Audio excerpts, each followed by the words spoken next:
Hai,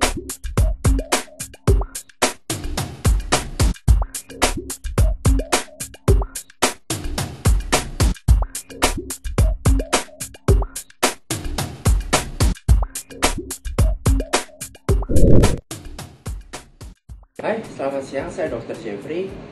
Hari ini kita akan ada syuting bersama dengan Denny dari Ultimate. Kita akan sedikit membahas mengenai masalah diet dan masalah olahraga yang tepat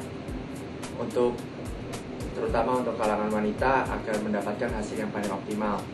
Kebetulan kita saat ini akan melakukan syuting di klinik saya di Intermed. Seperti yang Anda lihat bahwa kita sedang akan persiapan saat ini.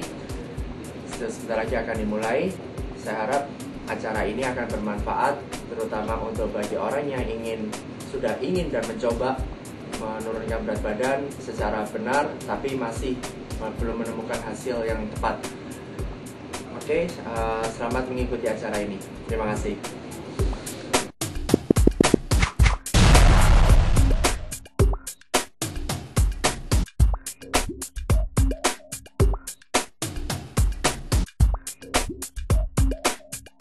Selamat siang Ibu.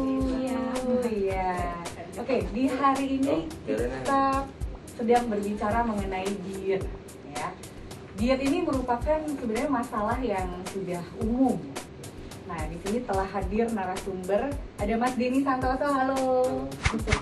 Mas Denny ini merupakan certified sport nutritionist. Nah, ini yang saya butuhkan. Dan juga ada Dr. Jeffrey Beta Tenggara. Halo, selamat siang dokter. Sekarang praktek di RSCM. Ya, saya di RSCM dan di klinik Intermed. Iya. Oke, dan telah hadir juga tamu saya, teman saya di sini, Ibu Evi. Halo, Ibu Evi. Halo juga Mbak Maya. Iya.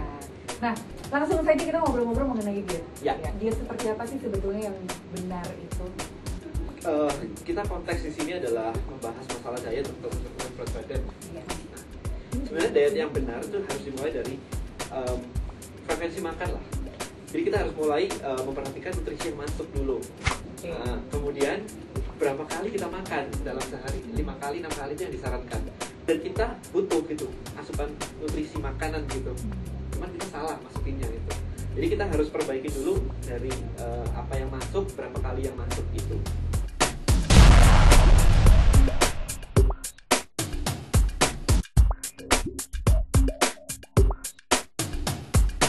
Konsep yang sering saya dengar adalah kalau mau ngurangin berat badan itu makanya dikurangin gitu kan. Iya, Bahkan sampai orang ekstrim, saya kuat kok ngurangin sampai sehari itu cuma makan sekali aja.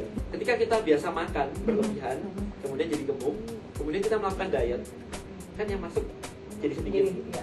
Nah, sisa makanan yang lemak tadi dihemat atau dihamburkan? Akan dihemat. Akan dihemat. Karena badan kita ini sebenarnya tidak mengerti apakah kita sedang diet ataukah kita sedang terdampar di suatu tempat tanpa makanan. Jadi dengan makan yang semakin sedikit, badan kita akan semakin tidak membakar lemak. Jadi dengan cara yang benar adalah makannya lebih sering, tapi kalori dan jenisnya kita pilih yang terbaik itu tadi. Dan kalau menurut dokter sendiri, makanan-makanan seperti apa sih? Misalnya contohnya mungkin ada telur atau nah ini pagi ini bagusnya kita sarapannya apa? Siang nih kita makan siang seperti apa? Yang sehat ya dok ya? Itu gimana dok? Pagi adalah saat yang paling vital untuk kita mendapatkan asupan. Karena pada saat malam kita tidur itu terjadi proses katabolik. Itu gunanya kita harus makan pagi dan itu merupakan saat yang paling vital untuk kita makan. Kita tidak sarankan makan yang tinggi lemak atau karbohidrat yang sederhana. Kita sarankan karbohidrat yang kompleks seperti gandum. Bagaimana dengan siang? Pada prinsipnya setiap pagi, siang, dan malam itu polanya harus sama. Komposisinya harus seimbang. Karbohidratnya semakin malam semakin sedikit. Oh ya. Karena kan pagi kita bekerja, Betul. aktivitas. Kalau malam kita mau tidur, karbohidrat sudah nggak terlalu butuh. Justru orang diet yang ngawur, biasanya kalau malam malah buah dan sayur aja. Iya. Buah dan sayur aja itu malah karbohidrat aja kan. Iya. Justru nggak perlu kalau malam itu pagi atau siang atau sore itu nggak apa-apa. Kalau malam justru lebih ke arah karbohidrat, ke protein ya. Protein. Lebih ke proteinnya aja.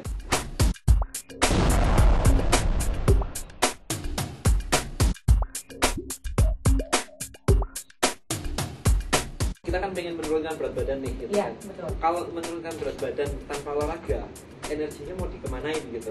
Makanya kita harus olahraga gitu kan. Olahraga yang baik itu seperti apa ya? Patokannya jangan terlalu ke kalori saja, itu pertama. Nah, balik lagi ke masalah olahraga apakah yang membakar lemak? Kalau kita melakukan kardio, jogging, RPM, renang, kayak basket dan sebagainya, itu proses dalam tubuh kita adalah memasukkan lemak itu ke dalam otot. Kita bergerak ini kan menggunakan yang namanya otot. Rangka tubuh kita digerakkan oleh otot. Nah, ketika kita berolahraga seperti itu, lemak itu akan masuk ke dalam otot dan dibakar. Jadi kalau misalkan pengaturan program terbaik untuk membakar lemak, kalau misalkan ada waktu, paling bagus adalah pagi kita lakukan kardio, perut kosong. Jadi kita tidak membakar makanan kita, tapi membakar yang sudah ada dalam badan kita gitu. Pagi hari perut kosong, kita lakukan jalan pagi aja lah. Kemudian kalau ada waktu sorenya, baru kita latihan beban. Gitu. Latihan beban, jangan kardio dulu, tapi beban dulu. Kalau kardio di depan, kita akan membakar gula duluan. Ya, sedangkan angkat beban itu membutuhkan yang namanya gula atau karbohidrat. Nah, kalau sudah habis kita pakai, kan ngantuk ya. Tenaganya udah habis gitu. Jadi dibalik, kita pemanasan aja 5 menit, 10 menit. Aliran darah oke. Kemudian stretching, peregangan. Baru kemudian kita latihan beban. Kurang lebih katakanlah 30 menit sampai 45 menit. Baru setelah itu kardio.